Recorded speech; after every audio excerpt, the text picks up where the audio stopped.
All right, so resuming with Spengler, Decline of the West introduction, it occurs to me that there's a certain randomness about the way he's written the introduction here, which is unusual for him because he's a man who likes structure. And each one of these subsections is like a mini essay that just occurred to him to jot down. Whether it fits together with what precedes it or what follows it, no matter. So I've noticed this randomness. And by the way, I ordered the first 3 volumes, unabridged, of Toynbee's Study of History. And those 3 volumes were all published at once in 1934. So I'm going to read through those on here as part of this series. So we'll interface and interweave Toynbee and Spengler as we go along. So he's still talking about here in subsection 11 on page 29, the classical civilization and 2 ways of regarding it. Where he says, last time we talked about the way the man of fact, the sociological man, let's say the dinner party man, regards the classical civilization, versus the way the romantic man, the underground guys, Bakunin, Burckhardt, and Nietzsche, the way they regard classical civilization. 2 different pictures of it. And both are false, according to Spengler, because both are just projections of the Faustian imagination onto the classical. So he says, briefly then, there are 2 ways of regarding the classical: the materialistic, that's Mommsen's idea, and the ideological, the idealizing of Bakunin and Nietzsche. By the former, it is asserted that the sinking of one scale pan has its cause in the rising of the other, and it is shown that this occurs invariably, truly a striking theorem. And in this juxtaposing of cause and effect, we naturally find the social and sexual, at all events the purely political, facts classed as causes, and the religious, intellectual, and so far as the materialist tolerates them as facts at all, the artistic as effects. On the other hand, the ideologues show that the rising of one scale pan follows from the sinking of the other, which they are able to prove, of course, with equal exactitude. This done, they lose themselves in cults, mysteries, customs, in the secrets of the strophe and the line, throwing scarcely a side glance at the commonplace daily life, for them an unpleasant consequence of earthly imperfection. Each side, with its gaze fixed on causality, demonstrates that the other side either cannot or will not understand the true linkages of things, and each ends by calling the other blind, superficial, stupid, absurd, or frivolous, oddities, or Philistines. It shocks the ideologue if anyone deals with Hellenic finance problems, and instead of, for example, telling us the deep meanings of the Delphic oracle, describes the far-reaching money operations which the oracle priests undertook with their accumulated treasures. The politician, on the other hand, has a superior smile for those who waste their enthusiasm on ritual formulae and the dress of Attic youths, instead of writing a book adorned with up-to-date catchwords about antique class struggles. The one type is foreshadowed from the very outset in Petrarch. It created Florence and Weimar and the Western classicism. The other type appears in the middle of the 18th century, along with the rise of civilized, economic megalopolitan politics, and England is therefore its birthplace. Grote. At bottom, the opposition is between the conceptions of culture man and those of civilization man, and it is too deep, too essentially human to allow the weaknesses of both standpoints alike to be seen or overcome. We'll be moving into a discussion here of what civilization means as opposed to culture. The materialist himself is on this point an idealist. He too, without wishing or desiring it, has made his views dependent upon his wishes. In fact, all our finest minds, without exception, have bowed down reverently before the picture of the classical, abdicating in this one instance alone their function of unrestricted criticism. The freedom and power of classical research are always hindered, and its data obscured by a certain almost religious awe.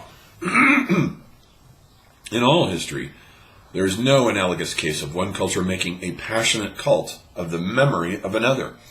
Our devotion is evidenced yet again in the fact that since the Renaissance, 1,000 years of history have been undervalued, so that an ideal Middle Age may serve as a link between ourselves and antiquity. We Westerners have sacrificed on the classical altar the purity and independence of our art, for we have not dared to create without a side glance at the sublime exemplar. We have projected our own deepest spiritual needs and feelings onto the classical picture. Someday a gifted psychologist will deal with this most fateful illusion and tell us the story of the classical that we have so consistently reverenced since the days of Gothic. Few theses would be more helpful for the understanding of the Western soul, from Otto III, the first victim of the South, to Nietzsche, the last. So basically what he's saying here is the West is suffering from a classical pseudomorphosis. And the pseudomorphosis is a concept that he will come up with later, demonstrating how one culture, the Hellenic, let's say, lies so heavily over the land that the culture that's newborn underneath it, as it were, the Arabian, let's say, cannot get its legs, and so has to express itself through the form language of the preceding culture, which is why the Pantheon is the first mosque. It represents the world feeling of the world as cavern that the Judeo-Christian Islamic world represents, which goes all the way back to the Old Testament thing. All you have to do is think of Abraham buying a cave from the Hittites to bury his dead. So the cave is right there in the beginning of the Old Testament. Lazarus comes out of a cave when Jesus resurrects him, and the whole world is seen as a cave. And so that new wine, let's say, is poured into the old bottles of the classical imagination. And I think Spengler is saying basically the same thing here too. The West is still suffering from a classical pseudomorphosis. It's never fully broken itself free from it. Nietzsche's idealization of it, especially in The Birth of Tragedy, is a testament to that. Goethe, on his Italian tour, speaks with enthusiasm of the buildings of Palladio, whose frigid and academic work we today regard very skeptically. But when he goes on to Pompeii, he does not conceal his dissatisfaction in experiencing a strange, half-unpleasant impression. And what he has to say on the temples of Paestum and Segesta, masterpieces of Hellenic art, is embarrassed and trivial. Palpably, when classical antiquity in its full force met him face to face, he did not recognize it. It is the same with all others. Much that was classical they chose not to see. And so they saved their inward image of the classical, which was in reality the background of a life ideal that they themselves had created and nourished with their heart's blood, a vessel filled with their own world feeling, a phantom, an idol. The audacious descriptions of Aristophanes, Juvenal, or Petronius of life in the classical cities, the southern dirt and riffraff, terrors and brutalities, pleasure boys and phrynes, phallus worship and imperial orgies. Sounds kind of interesting, actually. Excite the enthusiasm of the student and the dilettante, who find the same realities in the world cities of today too lamentable and repulsive to face. In the cities, life is bad. There are too many of the lustful. Also sprach Zarathustra. They commend the state sense of the Romans, but despise the man of today who permits himself any contact with public affairs. There is a type of scholar whose clarity of vision comes under some irresistible spell when it turns from a frock coat to a toga, from a British football ground. There's something hilarious about this passage. It's unintentionally funny, actually. Thinking of these British guys in full British dress, lustfully thinking of boys in togas. There's something very funny going on here.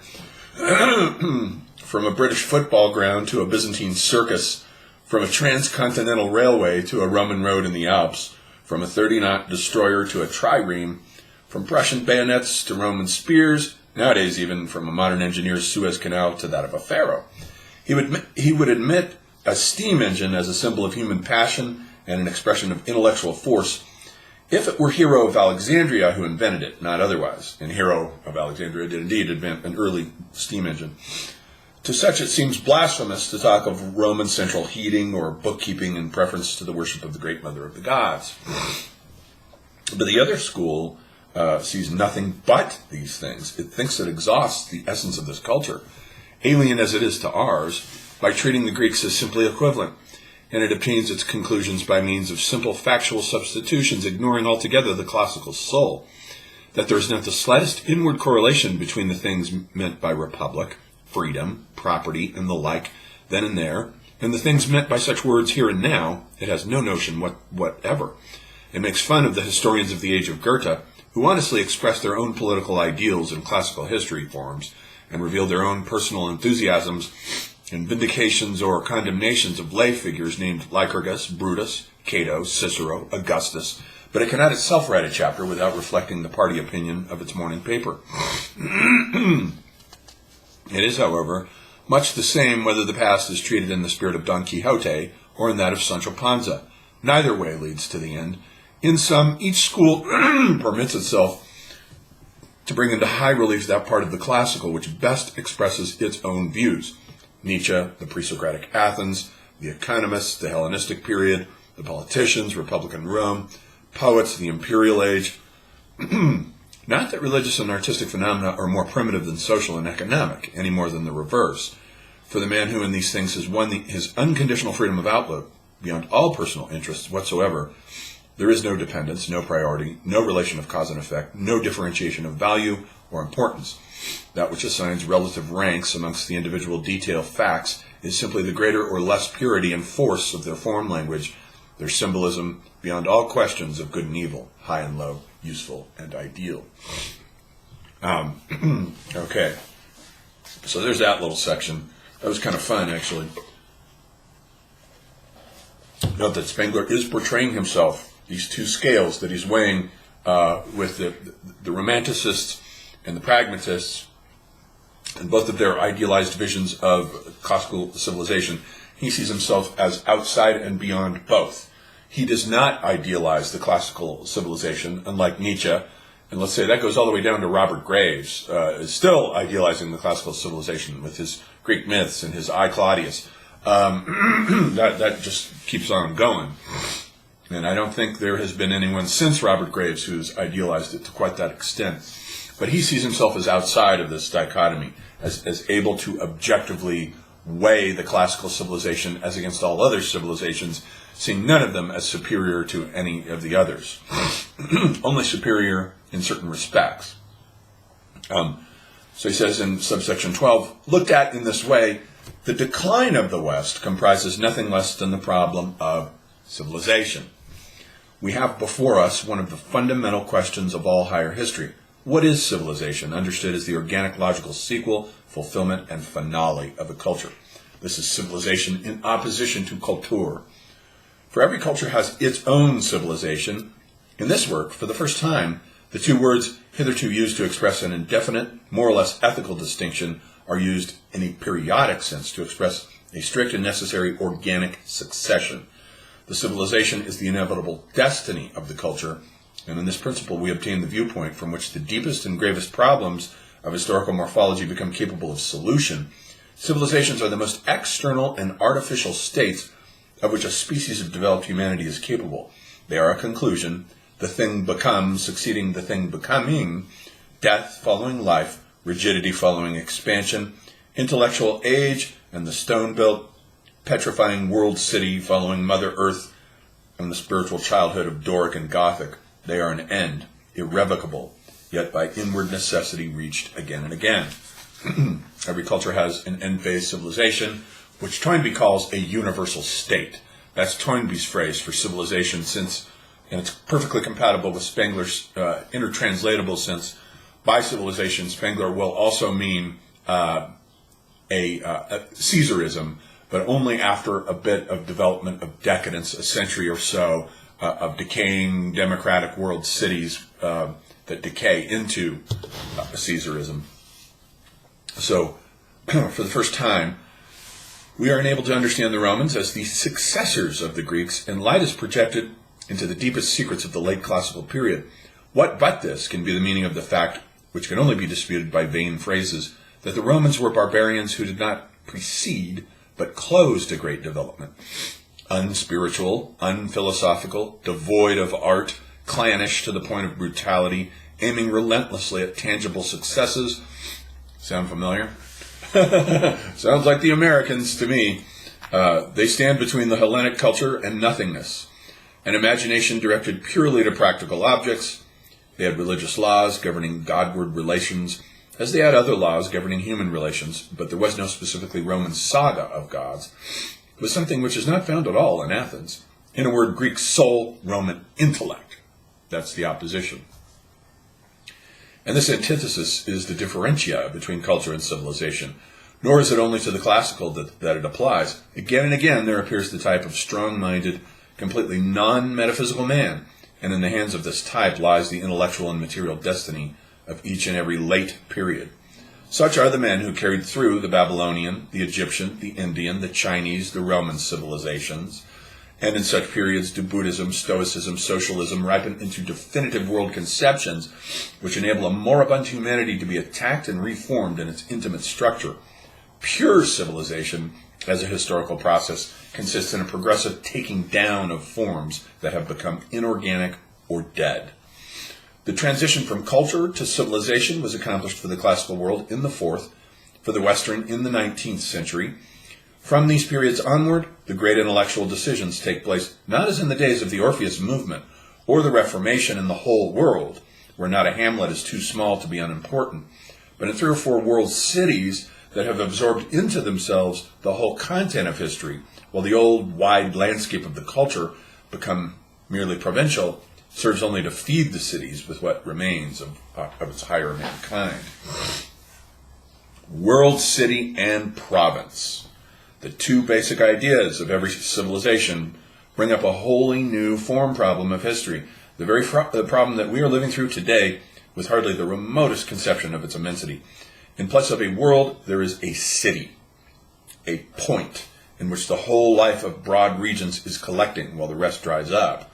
In place of a type-true people born of and grown on the soil, there is a new sort of nomad cohering unstably in fluid masses, the parasitical city dweller, traditionless, utterly matter-of-fact, religionless, clever, unfruitful, deeply contemptuous of the countryman, and especially that highest form of countryman, the country gentleman. I've met a lot of these guys. A lot of these guys. This is a very great stride towards the inorganic, towards the end. What does it signify? France and England have already taken the step, and Germany is beginning to do so. After Syracuse, Athens, and Alexandria comes Rome. After Madrid, Paris, London come Berlin and New York.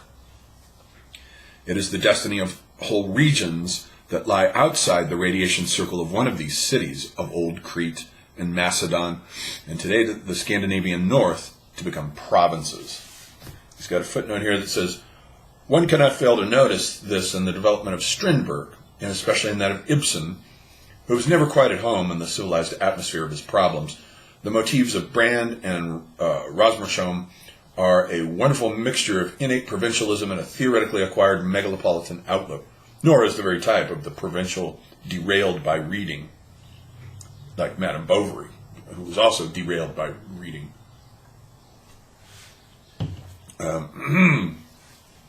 Of old, the field on which the opposed conception of an epoch came to battle was some world problem of a metaphysical, religious, or dogmatic kind, and the battle was between the soil genius of the countryman, noble, priest. Think of one of our southern gentlemen, like, let's say, Tom Wolfe, one of these southern dandies, noble, priest, and the worldly patrician genius of the famous old small towns of Doric or Gothic springtime, as against, let's say, a Norman Mailer, something like that. The city, the man of city intellect, all of whose books, without exception, are pure, stiffened, petrified realism. Of such a character were the conflicts over the Dionysus religion, as in the tyranny of Cleisthenes of Sicyon, and those of the Reformation in the German free cities and the Huguenot wars. But just as these cities overcame the countryside, already it is a purely civic world outlook that appears in even Parmenides and Descartes, so in turn the world city overcame them. It is the common intellectual process of later periods, such as the Ionic and the Baroque, and today, as in the Hellenistic age, which at its outset saw the foundation of artificial, land-alien Alexandria. And Alexandria was created by Alexander. All there was there when he got there was a small fishing village, and he pretty much transformed it into a world city almost overnight. So everything about Alexandria is totally artificial. It's totally a product of city intellect. There was nothing organic about it. Culture cities like Florence, Nuremberg, Salamanca, Bruges, and Prague have become provincial towns and fight inwardly a lost battle against the world cities, the giant megalopolises like Berlin and New York. The world city means cosmopolitanism in place of home, cold matter of fact in place of reverence for tradition and age, scientific irreligion as a fossil representative of the older religion of the heart, society in place of the state, natural instead of hard-earned rights. It was in the conception of money as an inorganic and abstract magnitude entirely disconnected from the notion of the fruitful earth and the primitive values that the Romans had the advantage of the Greeks. Thenceforward, any high ideal of life becomes largely a question of money. Unlike the Greek Stoicism of Chrysippus, the Roman Stoicism of Cato and Seneca presupposes a private income. And unlike that of the 18th century, the social ethical sentiment of the 20th, if it is to be realized at a higher level than that of professional and lucrative agitation, is a matter for millionaires. To the world city belongs not a folk, but a mass. Its uncomprehending hostility to all the traditions representative of the culture, nobility, church, privileges, dynasties, convention and art, and limits of knowledge and science, the keen and cold intelligence that confounds the wisdom of the peasant, the new-fashioned naturalism that, in relation to all matters of sex and society, goes back far beyond Rousseau and Socrates to quite primitive instincts and conditions. The reappearance of the bread and circuses in the form of wage disputes and football grounds, all these things betoken the definite closing down of the culture and the opening of a quite new phase of human existence. Anti-provincial, late, futureless, but quite inevitable. That's what we're living in today. This world dominated by huge megalopolises that are materialistic, atheistic, based on impiety and disrespect for provincial places like he's talking about here, Bruges, Weimar, Florence, all these kinds of culture cities, which in the culture period were the center of the civilization because culture and art were being created there. The entire world view was coming into being there. Not so in the big megalopolitan cities like Los Angeles, and where I came from, Phoenix is another one. And talk about a soulless megalopolis, if ever there was one. Phoenix, probably Dallas too, New York definitely, Chicago. These are all examples of soulless world cities. They're all doomed. None of them have a future, none whatsoever. They're all atheistic, and they all smirk at anything that has anything to do with the ancient traditions, let's say of astrology or the mystery cults or any ideas about the afterlife or any kind of religious ideology whatsoever. They kind of give a pleasant little sarcastic, condescending smirk to. Well, I'm here to wipe that smirk off these guys' faces with all of this. Now, we're going to go through Rudolf Steiner as well and compare him to my researches into the afterlife. This is what has to be viewed. This is why, by the way, I've moved from a megalopolis like Phoenix to a small, quiet provincial town like Santa Fe, which is a culture town. Culture is made here, was made here. Plenty of artists like George O'Keeffe and Stieglitz, lots of artists, Susan Rothenberg's out here. It's a culture town, and it's small, 80,000 people. It's provincial, but it's quiet, and I like it. This is why I've relocated from the megalopolis to a culture town, a town with soul. This is what has to be viewed, and viewed not with the eyes of the partisan, the ideologue, the up-to-date novelist, not from this or that standpoint, but in a high time-free perspective, embracing whole millenniums of historical world forms, if we are really to comprehend the great crisis of the present. To me, it is a symbol of the first importance that in the Rome of Crassus, triumvir and all-powerful building site speculator, there he is, Donald Trump, in his earlier incarnation. The Roman people with its proud inscriptions, the people before whom Gauls, Greeks, Parthians, Syrians afar trembled, lived in appalling misery in the many-storied lodging houses of dark suburbs, excepting with, those were called insuli. These apartment houses that he's talking about that were actually high-rises, they went up about 4 stories, and that was considered, like almost like a skyscraper by classical standards, were bought by Crassus, and they were terribly built, and anytime the slightest earthquake would happen, they would just collapse, and people would be killed. Accepting with indifference, or even with a sort of sporting interest, the consequences of the military expansion, that many famous old noble families, descendants of the men who defeated the Celts and the Samnites, lost their ancestral homes through standing apart from the wild rush of speculation, and were reduced to renting wretched apartments in these buildings, these insuli. Well, along the Appian Way, there arose the splendid and still wonderful tombs of the financial magnates. The corpses of the people were thrown, along with animal carcasses and town refuse, into a monstrous common grave. Till in Augustus's time, it was banked over for the avoidance of pestilence, and so became the site of Maecenas' renowned park. That in depopulated Athens, which lived on visitors and on the bounty of rich foreigners, like one of our European culture cities, everybody wants to go to Florence, everybody wants to go to Rome just to see the great marvels.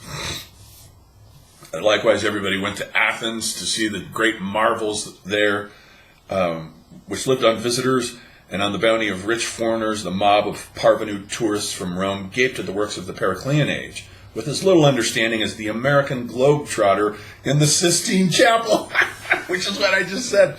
The American globetrotter in the Sistine Chapel at those of Michelangelo.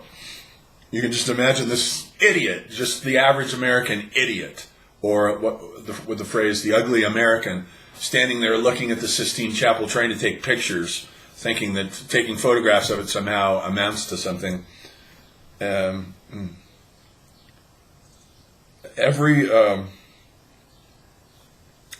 removable art piece having either this been taken away or bought at fancy prices to be replaced by the Roman buildings which grew up, colossal and arrogant, by the side of the low and modest structures of the old time. In such things, which it is the historian's business not to praise or to blame, but to consider morphologically, there lies plain and immediate enough for one who has learnt to see an idea. Well, I mean, he says that the historian's attitude to these things should be neutral and objective, but you can tell by the tone of this passage that he has nothing but scorn for these world cities, these American world cities, New York, or Berlin, or Rome, such places. Nothing but scorn. You can hear it coming through in the tone. Him making fun of American tourists. He's not as objective as he wants you to think.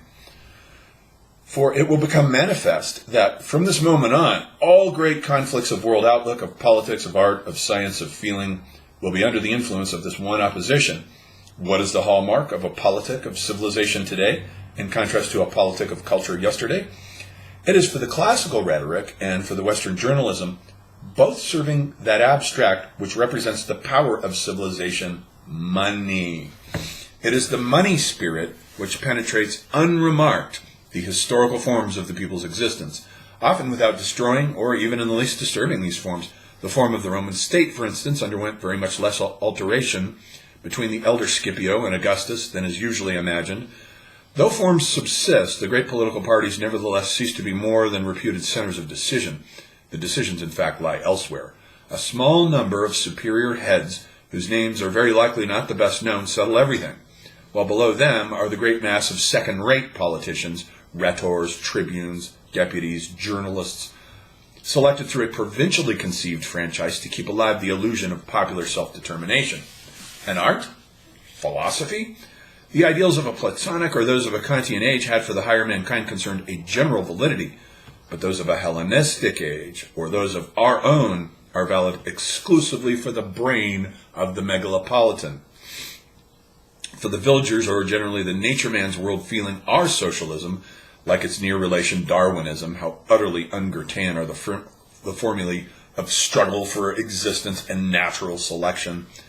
Like its other relative, the woman and marriage problem of Ibsen, Strindberg, and Shaw, like the impressionistic tendencies of anarchic sensuousness, and the whole bundle of modern longings, temptations, and pains expressed in Baudelaire's verse and Wagner's music, are simply non-existent.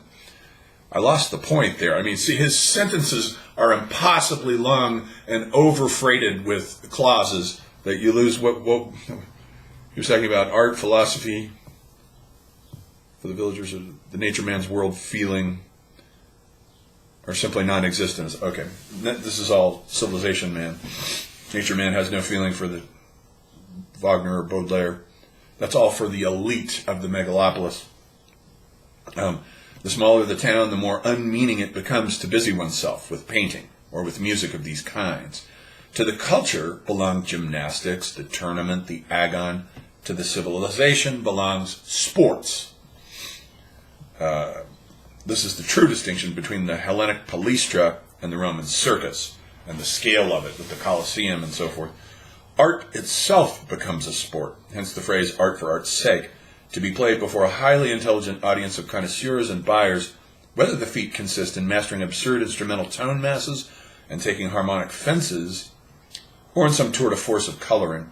Then a new fact philosophy appears, which can only spare a smile for metaphysical speculation, and a new literature that is a necessity of life for the megalopolitan palate and nerves, and both unintelligible and ugly to the provincials. Yeah, imagine a man of a small town trying to read Thomas Pynchon, for instance, Gravity's Rainbow. Not going to happen. Or David Foster Wallace's Infinite Jest. A small town guy reading that, not going to happen. Just not going to happen. Those books are meant for the megalopolitan elite. Neither Alexandrine poetry nor plein air painting is anything to the people.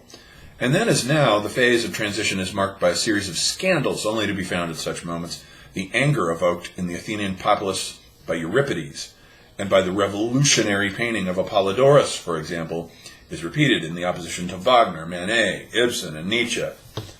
All the scandals, like Manet's Le Déjeuner sur l'herbe, when that painting came out in the early 1860s, the huge scandal that painting caused, him just painting a naked woman on the grass, having lunch with two men, and it not referring to any myth or narrative whatsoever to justify her nakedness, seemed very scandalous when it came out.